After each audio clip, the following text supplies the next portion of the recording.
Fala, fiel! Hoje nós vamos falar sobre muitas polêmicas aí que estão rolando aí no Corinthians, muita gente com a corda no pescoço, e a gente descobriu, quem são os jogadores que estão pressionando aí, que estão querendo queimar aí o Ramon Dias para ele poder cair. E também vamos falar um pouco sobre a Arena, quitação da Arena aí, que a Gaviões da Fiel deu uma força total. Vamos acompanhar aqui no Globo Esporte e também no canal do Chico Garcia. Então eu deixo os créditos aí para Globo Esporte e para o Chico Garcia, beleza, galera? E também, já comenta aí embaixo de onde você está falando, de qual cidade, qual estado do Brasil que você acompanha o Timão aí, e já coloca aí também qual o nome do técnico, que você quer que fique no Corinthians para ser o nosso técnico vencedor aí dos próximos campeonatos, porque é certeza mesmo, já cravaram, o Neto já cravou que o ano que vem o Ramon Dias já não fica no Corinthians. Então vamos acompanhar aqui os comentários da mídia, vamos acompanhar e vamos analisar o que a mídia fala.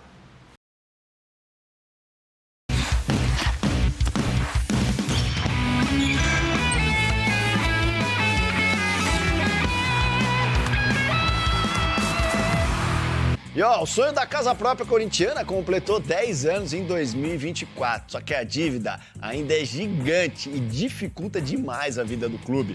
A Fiel, mais uma vez, quer abraçar o Corinthians, quer abraçar essa dívida e já tá planejando uma vaquinha para quitar a Arena. É mole. Quem nunca sonhou em ter a casa própria? Para alcançar esse objetivo, muitos se endividam e assumem gastos que vão lá nas alturas. Há pouco mais de uma década, o Corinthians vive essa situação. Na lista de desejos, deu check nesse item. Conseguiu ter um luxuoso estádio próprio, foi sede até de Copa do Mundo. Na Arena do Corinthians começa a Copa do Mundo. Mas a conta veio e não é barata. E aí, começou a engenharia financeira. Eu acho que isso aí tá muito confuso, né? Essas coisas aí, Corinthians tá meio... Os juros complicam a operação com a Caixa Econômica Federal. Então presta atenção, porque são muitos números. O clube já pagou do próprio bolso quase 300 milhões de reais. Não precisa só ter dinheiro, cara. Usando, inclusive, parte da renda de bilheteria dos jogos em casa. E ainda utiliza o dinheiro dos naming rights, valor pago por um patrocinador para dar o nome à arena. O Corinthians tem até 2041 para quitar o financiamento do estádio. Ninguém aqui vai mais rasgar dinheiro. Mas surgiu a ideia da própria torcida ajudar no pagamento dos aproximadamente 710 milhões de reais que ainda faltam ser pagos. Com isso, o prazo seria antecipado. Na semana passada, um documento foi assinado na capital paulista para oficializar um protocolo de intenções desse projeto. A Caixa Federal admite dar um desconto no valor total da dívida. Isso mostra a grandeza do nosso clube, mostra a paixão, a verdadeira paixão pelo Corinthians, mostra como nós corintianos somos unidos e queremos o bem do Corinthians. O Corinthians tem aproximadamente 30 milhões de torcedores espalhados por todo o Brasil. Considerando o valor atual da dívida, se cada corintiano colaborasse com R$24, o clube conseguiria quitar a Arena em Itaquera. Não é um valor exorbitante, mas acho que eu não pagaria, não. Uns R$500 já ajudava? Você ajudava muito. Eu não vou fazer parte, eu acho que isso aí é problema da diretoria. Eu já pago meus impostos, tô aqui, vim almoçar. Cenzão dá, né? Cenzão pra ajudar o Corinthians, dá. Não é papel do torcedor bancar o estádio, sabe? Por mais que eu seja corintiano, a gente precisa mais do que eles. O projeto ainda não começou para valer. E aí vai um aviso importantíssimo. Já tem gente aplicando golpe, divulgando chaves falsas de Pix. Uma conta oficial deve ser lançada na primeira quinzena de novembro. E a campanha duraria uns 6 meses.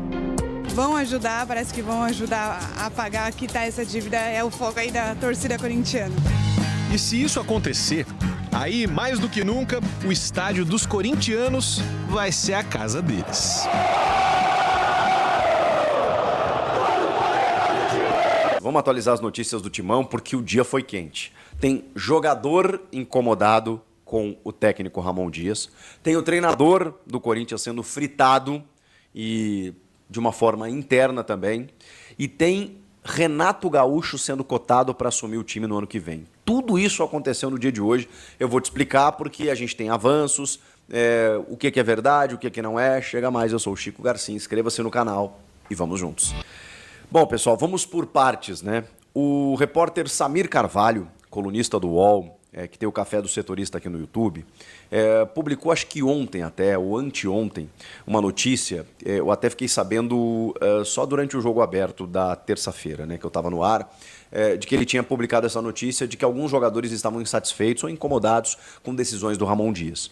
E aí tem a ver, por isso que eu estou citando aqui o Samir, porque a informação dele é muito específica. Eu já tinha de que o desconforto, a desconfiança, e tinha passado para vocês, com relação às escolhas, às decisões de Ramon e Emiliano, especialmente nesses 2 jogos contra o Flamengo, elas não eram apenas da torcida, elas eram de forma interna, mas também por parte de quem comanda o futebol. Mas, obviamente, né, quando a gente fala interna, está intramuros, né, está dentro do vestiário. O Samir Carvalho ele foi mais específico, ele conseguiu informação de que 2 jogadores especificamente estavam descontentes. E ele citou, nominalmente, Fagner e Igor Coronado. O Fagner, ele é um cara, digamos, como direi isso? O Fagner, assim, ele tem tido problemas com treinadores nos últimos tempos. E o Fagner não vem performando. Esboçou um bom momento ali na troca quando chega o Ramon, quando ele volta de lesão de um longo tempo parado, e aí até se torna né, um líder como ele né, sempre foi e tudo mais, no vestiário, nos vídeos de bastidores, porque um dos remanescentes aí, né, de um time que foi, de um elenco que foi completamente reformulado, mas de novo ele perdeu espaço. E o Fagner não é de hoje, vem tendo problemas aí de, enfim, para entrar em forma, para desenvolver o mesmo futebol, e eu não entendo, honestamente, como a diretoria renovou com o Fagner de uma forma prematura. Acho que a avaliação poderia ser feita ao final do ano, mas no meio do ano já tratou de renovar contrato com ele que tinha contrato apenas até o final dessa temporada. Enfim, o Fagner seria um desses jogadores descontentes. O outro é o Igor Coronado, que quando ele entra no jogo contra o Flamengo, chamou atenção para algumas pessoas de que ele não entra de uma forma muito intensa e muito dinâmica. Não é muito o estilo do Coronado, tá? Para quem estava imaginando, sei lá, o Coronado entrando, correndo e tal, ele é um cara mais posicionado, um cara da bola parada, um cara num passe de infiltração e tal. Esse é o jogo dele. Mas tem uma situação. O Igor Coronado foi o cara que destruiu nos jogos contra o Fortaleza, por exemplo, na Sul-Americana. E até a gente entra num consenso aqui, pelo menos a minha avaliação, é de que ele talvez não tenha que ser titular realmente. Para muitos até tem que ser. Eu acho que não. Eu acho que o Rodrigo Garro tem mais intensidade, é um cara que recompõe mais, é um cara que vem buscar o jogo. O Coronado, ele trabalha mais naquele último terço e tem muita qualidade para isso. E pode ser uma grande arma para segundo tempo. E aí, num recorte do jogo, você pode ter os 2 jogando juntos, ou até mesmo quando você precisa preservar o Garro, o jogo está decidido, tira o Garro, põe o Coronado. Até elogiei aqui nos últimos tempos. Olha que luxo o elenco do Corinthians. Você pode ter um para um primeiro tempo, outro para o segundo, você pode alternar jogadores, descansar um e tal. O Corinthians tem 2 meias de muita qualidade. Mas isso nem sempre agrada, né? Porque talvez na ideia, e estou falando bem talvez aqui, porque é a informação do Samir, talvez a ideia do Igor Coronado seja jogar mais, ser titular. E é normal, né, cara? Assim, num elenco você não vai agradar todo mundo. O André Hernan obteve informações de bastidores dizendo que o Ramon recebe esse descontentamento, essa inconformidade com naturalidade. Porque é aquele velho discurso dos treinadores de que o legal é ter jogador insatisfeito querendo jogar. O pior é ter jogador acomodado. Sabe aquele jogador que sai substituído e arremessa a caneleira, chuta o baldinho d'água lá, e aí vão no treinador e ele fala assim, pô, claro, ótimo, excelente. Eu não quero um jogador que se acomode com a reserva, eu quero um jogador que queira jogar, irritado de ser substituído. É aquele discurso, mais ou menos isso, foi dessa maneira que o Ramon Dias respondeu. O fato é, eu conversei com o Samir, inclusive, durante o dia, porque a gente acabou repercutindo no jogo aberto e tudo mais, e aí fui também buscar mais algumas informações, e aí ele inclusive revelou no vídeo dele, e eu estou passando aqui para vocês, não sei se vocês acompanham, né, porque daqui a pouco você vê só um vídeo lá, um vídeo aqui e tal, então a gente está meio que trabalhando em conjunto aí, né? Conversei com ele, ele falou assim, cara, o filho do Fagner, o Henrique, passou a seguir o Samir recentemente, ou não sei se foi no dia e tal, e curtiu a postagem em que ele fala do descontentamento dos dois jogadores, incluindo o Fagner. E isso, assim, no meio da rede social é um indicativo, né? O Henrique vai lá e curtiu, foi lá e curtiu a publicação, digamos que referendando, né, o descontentamento do seu pai com algumas escolhas do Ramon Dias, e o Fagner foi, inclusive, preterido, né, nos últimos jogos, porque o Mateuzinho virou titular. E aí eu aqui desse lado, dando a minha opinião como analista, como comentarista, não vejo problema nenhum. O Fagner não tem merecido sequer alguns minutos. O Rodrigo Vessoni, que até meu parceiro, assim, respeito muito do meu timão, fez uma pergunta para o Ramon e para o Emiliano, perguntando se o Fagner tinha alguma coisa, do porquê que ele não entrou, porque ele sempre foi um cara importante pelos lados do campo, que eles preferiram o Giovani. E aí eu daqui discordo e confronto amavelmente o Vessoni, porque de verdade não foi por isso que o Corinthians acabou eliminado, né? Não foi porque o Fagner não entrou. O Fagner não vem apresentando absolutamente nada nos últimos tempos. Mas, enfim, a informação é de que o Fagner está descontente e o Coronado também. Vocês veem que essas informações, muitas vezes, elas são vazadas e até permitidas que se vazem e de certa forma, autorizadas e incentivadas para que esse processo de fritura ele aconteça. E aí, quando a diretoria, que já não está muito satisfeita com alguma coisa, resolver trocar no final do ano, vai ter argumento para isso. Vai estar, digamos assim, balizada pela pressão da torcida, pela pressão da opinião pública, pela pressão do elenco, porque sabe que isso, se ficar de forma interna, não vai repercutir. A imprensa é usada muitas vezes, eu já falei com você sobre isso. Não estou dizendo que o Samir foi usado, não. Estou falando que, nesse caso especificamente, tem sim fundo de verdade, porque eu também tinha informações nesse sentido. O Samir descobriu quem são os caras. E quando essas informações são vazadas, muitas vezes é interesse da diretoria. Tá bom, deixa lá, porque a gente começa a sentir o termômetro, a torcida já não está gostando, chega no final do ano, se a gente trocar, não vão bater na gente, vão bater no cara, inclusive vão nos apoiar, vão nos aplaudir. A diretoria muitas vezes usa tudo isso como escudo. É um jogo, gente, é um jogo. E nesse momento, tá rolando isso. Na live pós-jogo, no vídeo pós-jogo, já vi os comentários, os torcedores estão comprando essa ideia de que o Ramon não tem condições de comandar o Corinthians e tudo mais. E eu acho que essa avaliação pode ser feita, eu só acho que o momento ele é inadequado, ele é inoportuno. Porque o Corinthians ainda não se salvou e o Corinthians tem uma decisão pela Sul-Americana. Interessa a quem?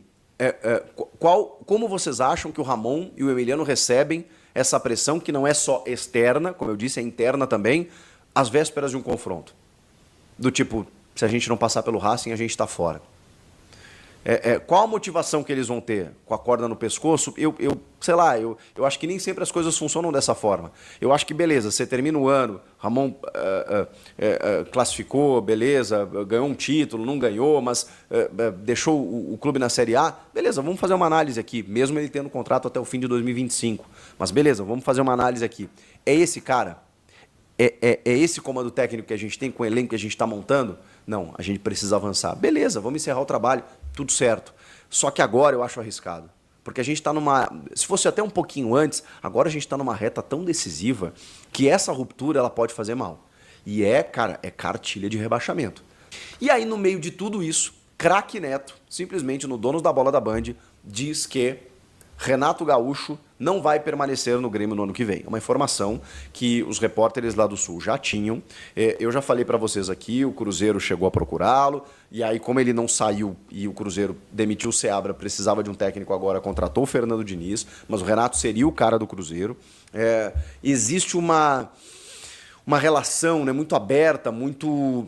inclusive até de dominância, né, do Renato em relação aos dirigentes lá do Grêmio, ele pelo tamanho que ele tem no clube, né? Então o Renato decide se ele quer ir embora, se ele quer ficar, e a gente está percebendo um cansaço, um desgaste, um fim de ciclo, tudo isso tá tudo certo, tá caminhando realmente para uma saída. E o Neto vem com a informação, o Renato não vai ficar. Essa informação, ela procede muito porque o Renato e o Neto são amigos, de se falar. Então, assim, não é muito difícil você ligar as pontas, de entender da onde o Neto tirou isso, ao dizer que o Renato não vai permanecer no Grêmio no ano que vem. Então sabemos, o Renato está caminhando aí para últimas rodadas e encerrar a sua passagem mais uma vez como técnico do Grêmio, seguir sua vida no ano que vem e o Grêmio também. Partindo do Renato, porque se depender da diretoria eu acho que ele até renovaria, mas partindo do Renato ele vai embora. E o Neto confirmou isso. E disse que o Renato é um dos nomes cotados para assumir o Corinthians em 2025. Porque o Ramon não vai ficar, e aí a informação do Leandro Quesada, que estava presente no programa, e disse, o Ramon não fica. O Quesada cravou, que é o que a gente está mais ou menos acompanhando. Então vamos nessa escala aí de informações para ligar todos os pontos. O Renato Gaúcho nunca treinou em São Paulo. Foi tentado já certa vez pela diretoria, houve até aquela campanha da Carol Portalupe, a gente já falou sobre isso, mas ele estava esperando o Flamengo. E ele não aceita o Corinthians. Negocia com o Corinthians, mas não aceita o Corinthians. Isso faz um tempo já, né? 2021 isso aí. Mas beleza, tem torcedor que não esquece. O Renato, ele foi sondado pelo Augusto Melo esse ano. Esse ano. Ou seja, a informação procede porque o Augusto Melo gosta do Renato Gaúcho. Antes do Ramon Dias, depois do Antônio Oliveira, o Augusto Melo conversou com o presidente Alberto Guerra porque o Renato estava balançando, estava perdendo alguns jogos, perto da zona do rebaixamento, e existia até um zum de que ele seria demitido. E aí o Augusto pergunta de presidente para presidente, e aí, vocês vão demitir o Renato? E o Alberto Guerra falou, não, o Renato vai com a gente. Ah, tá bom. E aí ele nem... Mas ele procurou para saber. Porque se o Renato fosse cair, ele segurava um pouco mais. Ele falou, pô, entendeu? O Antônio vai cair aqui, então até eu contratar outro técnico, o Renato vai ficar no mercado, eu vou para cima dele. Não aconteceu. Eles foram no Ramon Dias. Então existe um apreço do presidente Augusto Melo em relação ao nome do Renato. Se fala no Tite, mas o Augusto ia ter que comprar uma briga com a torcida. O Luiz Castro é um nome que todo brasileiro quer em algum clube, porque fez um trabalho maravilhoso no Botafogo e aí deixou o time líder do campeonato. Depois o Botafogo acabou numa derrocada, né, depois da saída dele. E estava lá no Al Nassr, agora está livre no mercado. É um cara que já conhece o futebol brasileiro. Seria fantástico. Seria fantástico. É um dos cotados também. Mas a informação do Neto visa o nome do Renato Gaúcho. E ela faz todo sentido. Agora eu pergunto para você. Você aceitaria o Renato? Você aceitaria o Tite?